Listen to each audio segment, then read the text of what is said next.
Comme j'ai signalé à la fin de l'exo numéro 2 concernant les circuits équivalents de Thevenin et de Norton, comme quoi je vais traiter des circuits où il y a des sources dépendantes. Parce que dans les deux premiers exercices, on a vu que des sources de tension indépendantes et des sources de courant indépendantes. Et c'était simple à faire puisqu'il suffit de les désactiver. Pour une source de tension, on court-circuite, on la court-circuite aux bornes pour faire disparaître la tension. Tandis que pour une source de courant dépendante, pour une source de tension, il suffit de court-circuiter. Pour une source de courant, etc. Il suffit de couper pour empêcher, pour neutraliser le courant. Ici, pour neutraliser la tension, on annule la tension en court-circuitant la source de tension. Et pour une source de courant indépendante, pour neutraliser la circulation du courant, il suffit de interrompre le conducteur et il devient nul. Là, ce sont des sources indépendantes, tension indépendante et courant indépendante. Mais en l'occurrence, on a une source de courant dépendante. Qu'est-ce que ça signifie? C'est quoi la différence? Pourquoi c'est un peu plus compliqué? Parce que là, on peut, pour calculer la résistance RTH équivalente, il suffit de court-circuiter ça pour neutraliser la source de tension VA. On la rend nulle pour annuler la source de tension. Par contre, pour une source de courant dépendante, on ne peut pas la neutraliser en interrompre. On ne peut pas interrompre ce niveau pour que le courant ne circule pas. On ne peut pas neutraliser cette source de courant. Pourquoi? Parce que le courant IB de cette source dépend d'un paramètre du circuit. Et le paramètre en question, c'est I2. D'accord?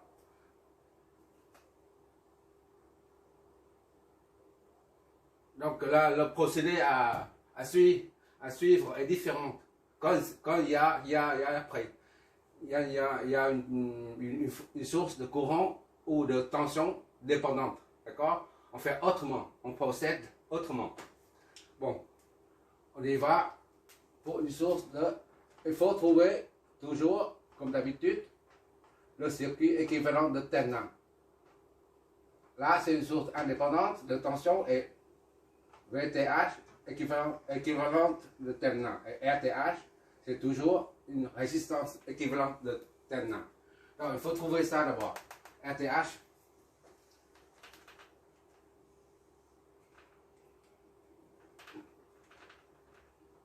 Voilà. Ça, on peut court-circuiter là. Et ça devient un simple fil. D'accord? Par contre, ça, on reste tel quel. On reprend le schéma.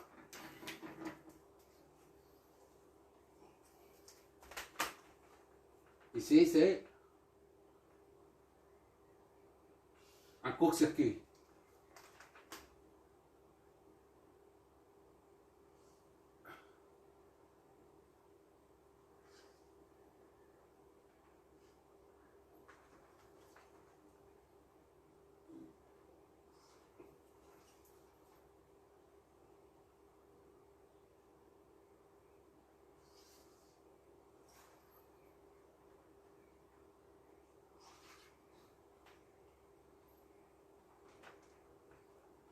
On reprend le schéma.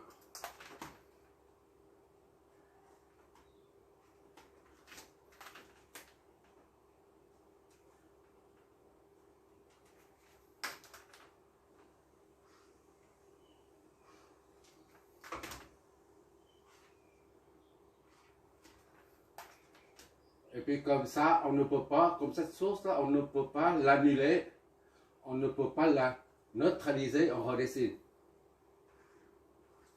Car il s'agit d'une source dépendante. On dessine la source dépendante. Ça, c'est R1, R2 et R3. J'ai oublié ça. R3.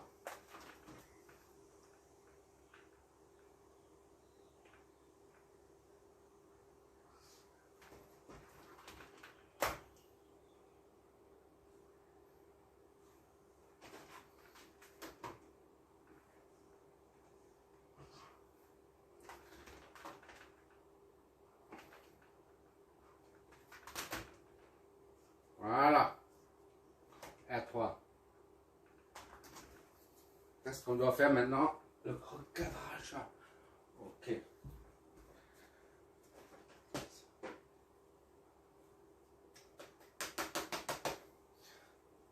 Ça c'est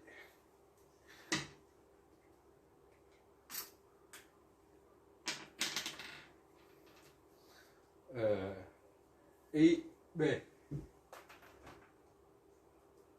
IB 1,5 I2. Voilà. Et ça c'est I2. On reprend. Tout simplement. Et comment on fait pour trouver la résistance?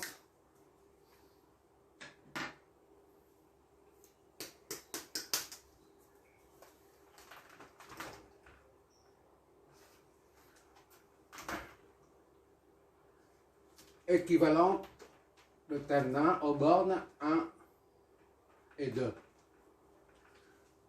Puisqu'on cherche seulement la résistance, on ne cherche pas les courants ni de tension, d'accord? Et bien, on s'appuie sur le fait suivant. Si on a une boîte noire comme ça, on ne sait pas ce qu'il y a dedans. Ça peut être une résistance, un transistor, un autre transistor, par exemple, ou une diode, peu importe. Mais si on injecte dedans, comme on en a fait pendant la vérification du circuit de Thevenin, via une source externe. Si on injecte dedans un courant I, par exemple, et on connaît cette source, disons cette source VA, c'est 5 ohms, par exemple, c'est 5 volts, par exemple. Pour déterminer la résistance de l'ensemble, d'accord, R somme, par exemple. C'est-à-dire R aux bornes. R somme. S'il y a un courant qui rentre dedans, supposons qu'on met une source de 5, tension de VA de 5 volts et qu'on relève un courant de 2 ampères, par exemple. Et on veut trouver la résistance de l'ensemble. D'accord? Et bien, il suffit de prendre V égale RI. Donc, R est égal V sur I. Donc, V c'est 5 volts sur 2 ampères. Ça va être 2,5 ohms. La résistance somme est 2,5 ohms. D'accord? On ne sait pas combien de résistance il y en a à l'intérieur de la boîte noire. On ne sait pas ce qu'il y a là-dedans. Mais le courant qui entre dans cette boîte noire et la tension aux bornes de la boîte noire nous permettent de trouver la résistance de la boîte noire à l'intérieur de la boîte noire en passant par la loi d'Ohm. V est égal à RI, U est égal à RI. D'accord? Et là, on applique ce principe comme un transistor. C'est une anticipation de l'électronique. Bon. 0 volts par exemple. Bon. Ça, c'est une source de tension. Voilà. Si on a un courant qui rentre ici. Voilà. Et là, c'est V. V ici. La tension. Pour connaître la résistance de l'ensemble, il suffit de prendre V est égal à RI. Et on en déduit la résistance d'entrée. On appelle ça la résistance d'entrée à la base du transistor.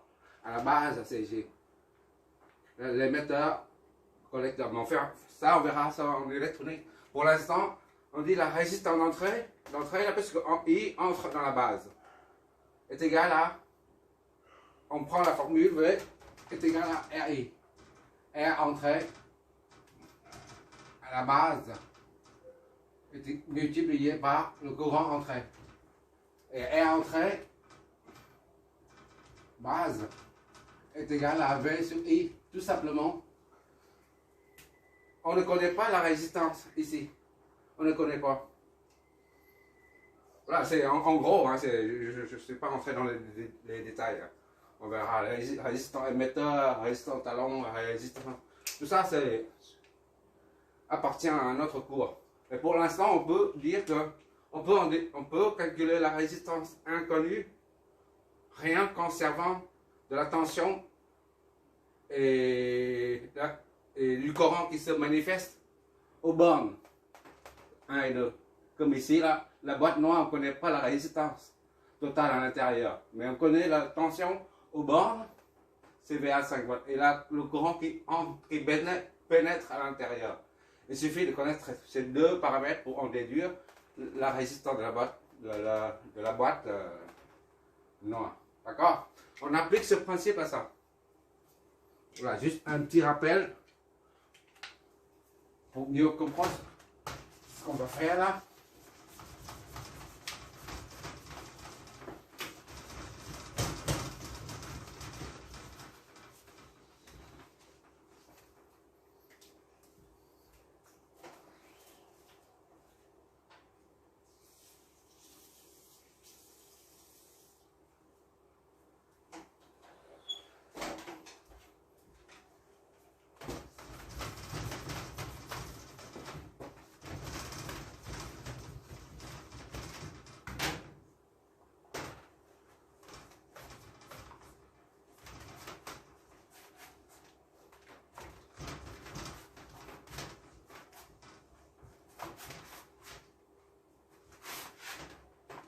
Voilà, on y va avec ça. Maintenant, on veut connaître la résistance aux bornes, la résistance RTH aux bornes de 1 et 2. Bon, on va injecter un courant dedans. Comme si on a déjà fait pendant la vérification des circuits de Thevenin.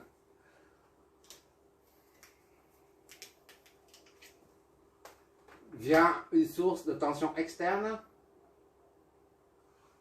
Hop. Qu'est-ce que je fais?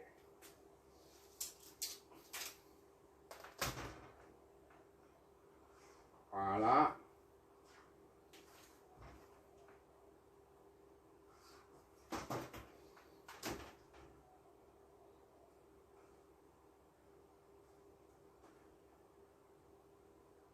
Voilà.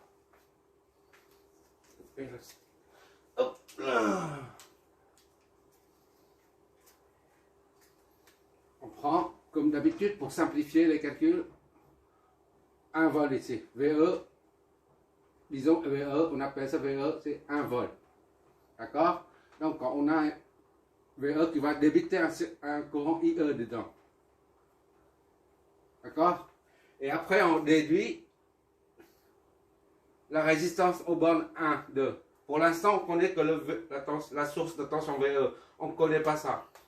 D'accord?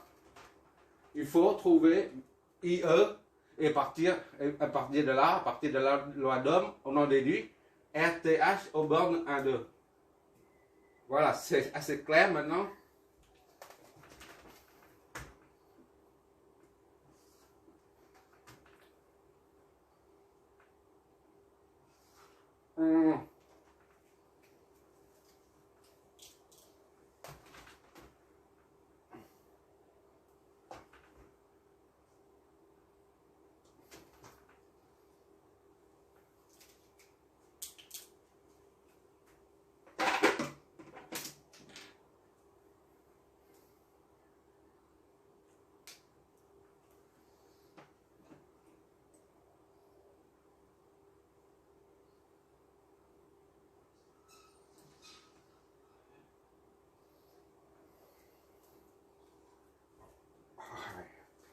R.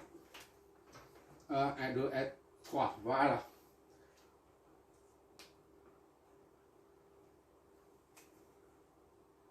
C'est la base de la masse. 0, 1, 0, 1, 2. Ici, c'est la même chose. 3 ou 1, c'est la même chose. D'accord? Et puis, ça c'est 4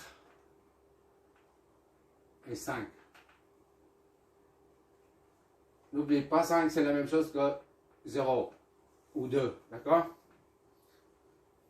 Je préfère mettre un peu plus que mettre un peu moins de chiffres.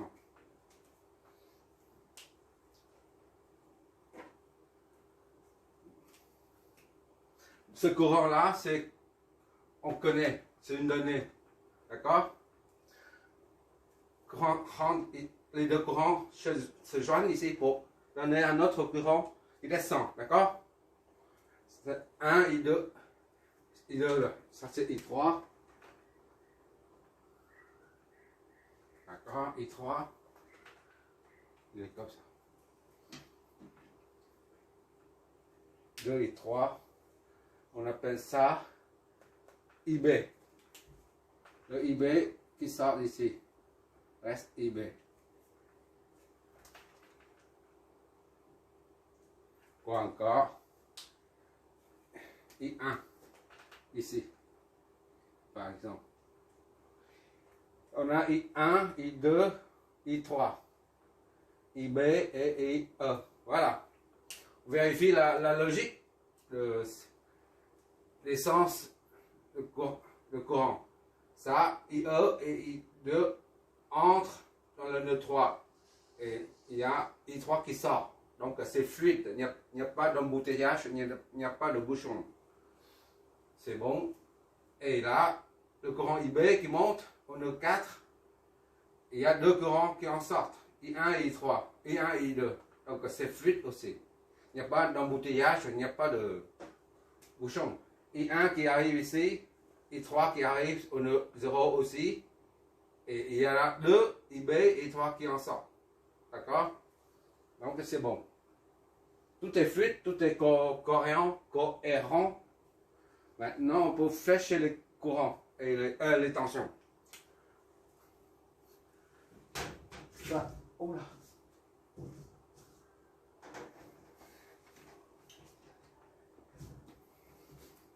Source de on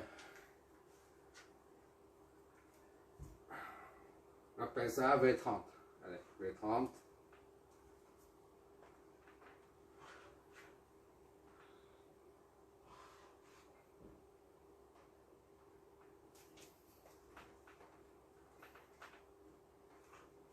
V30. D'accord? Au lieu d'appeler 1, 2, V30. Et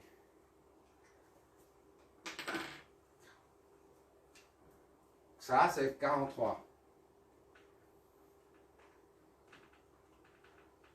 4 et 3. Les deux flèches s'opposent. C'est un élément récepteur. Et ça, c'est pareil. V, 4, 5. D'accord? Et quoi d'autre? C'est tout. Ça, c'est aux bornes de 3, 1 ou de 1, 2. J'ai mis une seule flèche. D'accord? On peut mettre une autre flèche ici en mettant V30. C'est la même chose. Et là, c'est 4, 0. On n'en a pas besoin. On n'a pas besoin, on n'en a pas besoin. Pour le calcul, on n'a pas besoin. Pour alléger le circuit. Bon, remarque ici, V1, V5 est égal à V0 est égal à 0. D'accord? C'est la première chose. Est égal à V2 est égal à 0. C'est la première chose. Ça est égal à ça est égal à ça. 0 volt. Ok? Deuxième chose, V30 est égal à VE. Ici est égal à 1.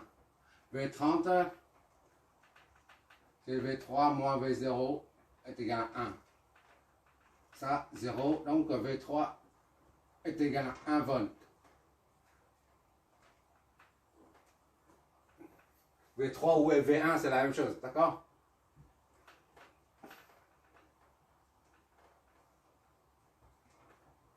Voilà.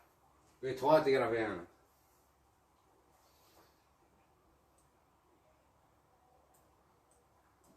Maintenant, on applique la loi d'Ohm à cet élément. Récepteur. Il y a 3 récepteurs, 1 et 2 à 3, on applique.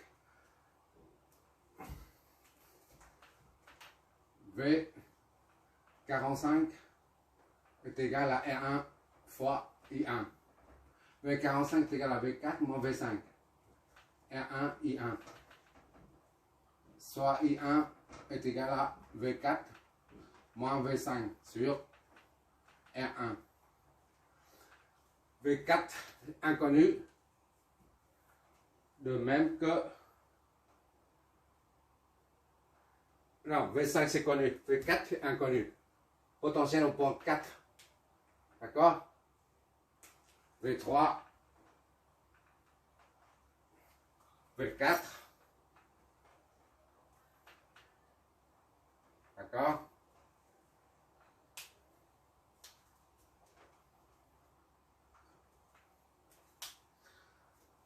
Donc, est égal à V4 inconnu. Ça reste V4 moins V5, 0 sur R1. R1 c'est 5. Soit I1 est égal à V4 sur 5. Notre première équation. D'accord? V4 sur 5. Maintenant, on fait ça avec, on fait la même chose avec la résistance R2. Recadrage. Ok, c'est bon. On fait idem pour le récepteur R2. On a V43 est égal à R2 fois I2. V43 est égal à V4 moins V3 est égal à R2 I2. D'où I2 est égal à V4 moins V3 sur R2 est égal à V4, c'est inconnu, moins V3, V3 c'est connu, ici c'est 1 sur R2. R2 c'est 3 ohms. Donc I2 est égal à V4 moins 1 sur 3. Notre deuxième équation.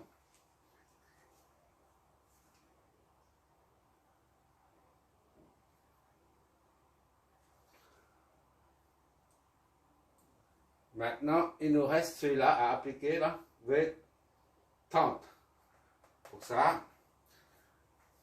je fais toujours dernière ligne. Ok. V30 est égal à, au bon, est égal à R3, I3. I3. V30 est égal à V3 moins V0, R3 fois I3. D'où I3 est égal à V3 moins V0 sur R3. Or, V0, V3 c'est connu, c'est 1.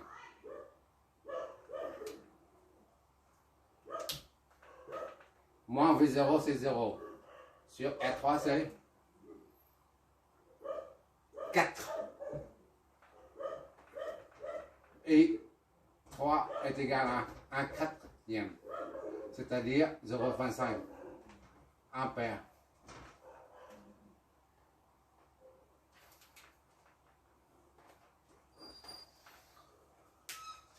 Ça, on connaît maintenant I3. Quoi encore?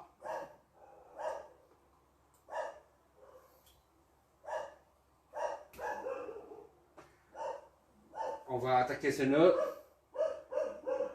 ce courant et ce courant IB donne naissance à ces deux courants, I1 et I2. C'est-à-dire IB est égal à I1 comme I2 plus I2.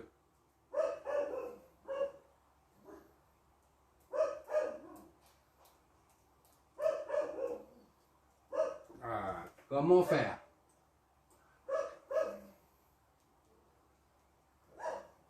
I2 avec 4, on y va. 4H, c'est bon. On passe de l'autre côté, sinon c'est pas bon. I1 plus I2 est égal à IB, d'accord? IB donne naissance à I1 et I2, donc I1 plus I2 est égal à IB. Par conséquent,